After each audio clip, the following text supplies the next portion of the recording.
Hello and welcome friends. एक सवाल है कि सर शीट जो है वो जोहो स्प्रेडशीट में बनाई है। अब डेटा हमारे पास ज़्यादा है या फिर ऐसा हो सकता है कि हम किसी वजह से वो डेटा दोबारा से एंट्री नहीं करना चाहते। जो फाइल है हमारी, जो एक्सेस की फाइल है उसमें नहीं एंट्री करना चाहते। तो आप क्या कर सकते हैं इसके लिए? तो जैसे सपोज कीजिए यही हमारे पास एक डेटा है जोहो स्प्रेडशीट पर।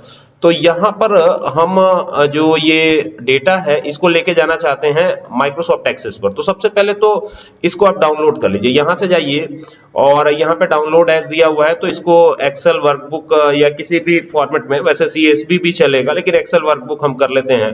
तो ये डाउनलोड हो गया, देख सकते हैं ये डाउनलोड हुआ और इसको हम लेके डेस्कटॉप पे चलते हैं। ठीक है, ये डाउनलोड वाले सेक्शन में चला गया है तो इसको हम डेस्कटॉप पे लेके चलते हैं या फिर यहीं रहने देते हैं डाउनलोड वाले सेक्शन में ही।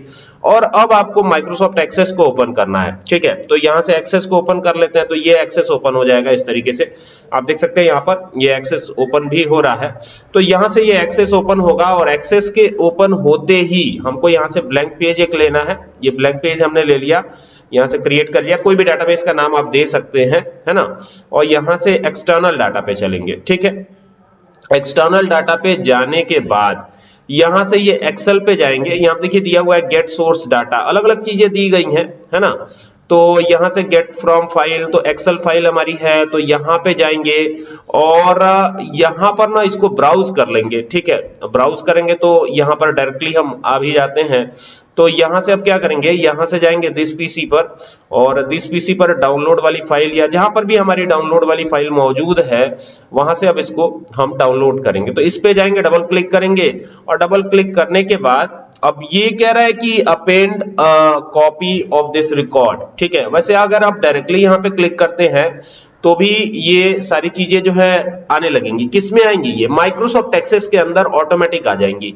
तो ये देखिए ये यहाँ पे गए, ये दूसरे वाले पे गए, फिर यहाँ पे नेक्स्ट, फिर यहाँ पे शीट है। तो ये शीट टेबल का नाम क्या रखना चाहते हैं तो मैं यहाँ पे नाम लिख देता हूँ प्रोडक्ट, PRODUCT, प्रोडक्ट मैनेजमेंट।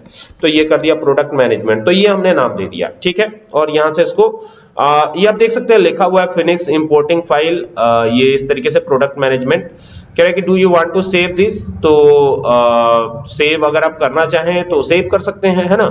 तो ये इंपोर्ट इस नाम से सेव हो रहा है तो इसका नाम हम चेंज, यहाँ पे प्रोडक्ट लिख देता हूं, केवल प्रोडक्ट। ठीक है, प्रोडक्ट दे दिया हमने और ये देखिए ये यहाँ पे आ गया, प्रोडक्ट मैनेजमेंट के नाम से आ गया है और ये इस प्रकार से आ गया। ये पूरा का पूरा जो है जिस तरीके से ये माइक्रोसॉफ्ट एक्सेल में था बिल्कुल उसी तरीके से यहाँ भी आ गया है।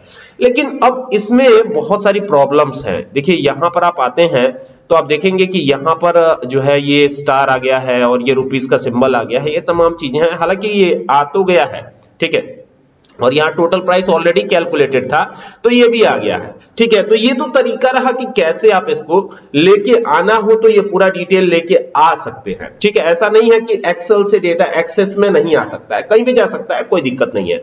डेटा का ही तो पूरा खेल है। ठीक है, तो देखिए कितना आसान तरीका है, ये पूरा डिटेल हमको मिल गया, है ना। तो आसान तरीका है, ऐसे आप कर सकते हैं। और यहां पर ये आईडी ऑटोमेटिक क्रिएट कर लिया इसने। अब आईडी क्रिएट किया, इसके पीछे का रीजन क्या है? आईडी क्रिएट किया, इसके पीछे का रीजन है कि एक प्राइमरी की तो देनी ही होती है हमको। ठीक है, तो यहां से अब चाहे तो आप इसको एडिट भी कर सकते हैं। ठीक है, देखिए इसमें सारी चीजें उसी के मुताबिक, जैसे जैसे प्राइस जो है करेंसी डेटा टाइप हो गया है, क्वांटिटी को शॉर्ट टेक्स्ट इसने रख लिया है। तो हम इसको अगर नंबर कर देते हैं तो यहां से चेंज किया हमने, नंबर कर दिया और यहां से अगर यस करते हैं तो ये काम करेगा। इसको भी यस करेंगे, इसको भी यस करेंगे और ये लीजिए। तो अभी अगर इसको नंबर कर दे तो ये पूरा का पूरा डिटेल हट जाएगा क्योंकि वो शॉर्ट टेक्स्ट था। अब शॉर्ट टेक्स्ट को तो मल्टीप्लाई किया नहीं जा सकता, क्या यहां पर कर सकते हैं क्या? तो ये देखिए ये 5 से अगर मल्टीप्लाई करना चाहें और यहां पे देखिए टोटल प्राइस है, तो अगर मैं टोटल प्राइस को यहां से चेंज कर रहा हूं, जैसे देखिएगा ये नंबर डेटा टाइप यहां पे ऑलरेडी ले चुका है, ये अपने हिसाब से हम कैलकुलेट करना चाहें तो कैसे कैलकुलेट करेंगे? तो यहां पे आएंगे और एक्सप्रेशन बिल्डर जैसे ही ओपन होता है तो यहां पे प्राइस को PRIC price multiply by quantity करेंगे, QU। अब देखिए ये आ रहा है क्वांटिटी, है ना। बस यहां से ओके करिए, देखते हैं काम करता है या नहीं करता है।